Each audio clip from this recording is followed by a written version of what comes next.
Hi అందరికీ నమస్తే. ఎలా ఉన్నారు? ఈరోజు వీడియోలో మనం వెజ్ పిజ్జా ఎలా తయారు చేయాలో చూద్దాం. ముందుగా వెజ్ పిజ్జా కోసం బేస్ అనేది రెడీ చేసుకున్నాను. ఈ బేస్ మీరు ఎలా రెడీ చేయాలో తెలియాలనుకుంటే మన వీడియోలో షార్ట్స్లో స్వీట్ బన్ది వీడియో చేశాను. అందులో ఫుల్గా మీకు బేస్ ఎలా తయారు చేయాలో ఫుల్ రెసిపీ అందులో ఉంటుంది. అది మీరు చూసి చేయొచ్చు. ఫర్మెంటేషన్ వస్తే చాలా లోపల పెట్టవచ్చు. 180 degreesలో 6 minutes మనం బేక్ చేస్తే బేస్ అనేది మనకి రెడీ అయిపోతుంది.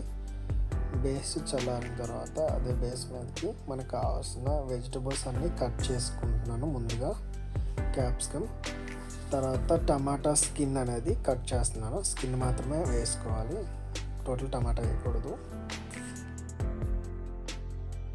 రైస్ రావాలి అనుకుంటే దాన్ని మజ్జిగా 2 భాగాలుగా చేసి కొంచెం పొరలుగా పక్కకు తీసి చివర్స్ మనం కట్ చేసుకున్నట్లయితే మనకి ఆనియన్ అనేది డైస్ ఫ్లేక్గా వస్తాయి. చాలా ఈజీగా ఉంటుంది ఇలా కట్ చేసుకున్నట్లయితే. మీకు కూడా పిజ్జాకి సరిపడే స్వీట్ కార్న్ తీసుకున్నాను. వెజ్ పిజ్జా కాబట్టి వెజిటబుల్స్ మన దగ్గర ఉన్నవి ఏవైనా మనం యాడ్ చేసుకోవచ్చు. పన్నీర్ కావాలన్నా యాడ్ చేసుకోవచ్చు, అది చాయిస్ మీది. కొంచెం టమాటా సాస్ అప్లై చేసి తర్వాత దాంట్లో కొంచెం మైనస్ వేస్తున్నాను. యాక్చువల్లీ చెప్పాలంటే చీజ్ బ్లెండ్ అనేది ఉంటుంది. చీజ్ బ్లెండ్ మళ్ళీ పిజ్జా బ్లెండ్ ఉంటుంది. ఆ 2 వేసుకోవాలి. ఆ 2 లేనప్పుడు ఆప్షనల్గా ఇలా మనం చేసుకోవచ్చు. మోజరెల్లా చీజ్ వాడుతున్నాను నేను.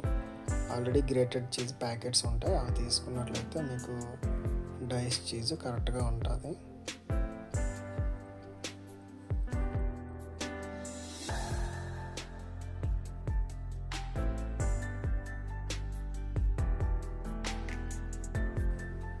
చీజ్ అనేది ఎక్కువగా ఇష్టపడే వాళ్ళు చీజ్ అనేది ఎక్కువగా వేసుకోవచ్చు.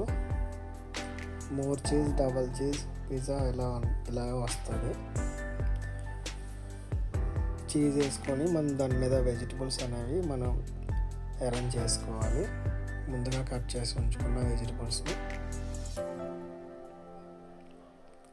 అక్కడక్కడ ప్లేస్ చేసుకుంటూ అరేంజ్ చేసుకోవాలి.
ఆర్గానో వేస్తున్నాను. హర్బ్స్ ఆర్గానో వేసుకోవచ్చు. తర్వాత చిల్లీ ఫ్లేక్స్ కూడా వేస్తున్నాను. చిల్లీ ఫ్లేక్స్ మీ దగ్గర లేనట్లయితే, అంటే రెడ్ చిల్లీ ఫ్లేక్స్ అండి, అవి లేనట్లయితే మీ దగ్గర ఎండుమిర్చి ఉంటే దాన్ని కట్ చేసి మనం వేసుకోవచ్చు. ఇంకా olives, green olives, black olives ఉంటాయి, అవి వేసి కొంచెం ఆలివ్ ఆయిల్ కూడా వేసుకొని మన పిజ్జా అనేది టెంపరేచర్ ముందుగా సెట్ చేసి ఉంచుకున్న ఓవెన్లోనే పెట్టుకోవాలి.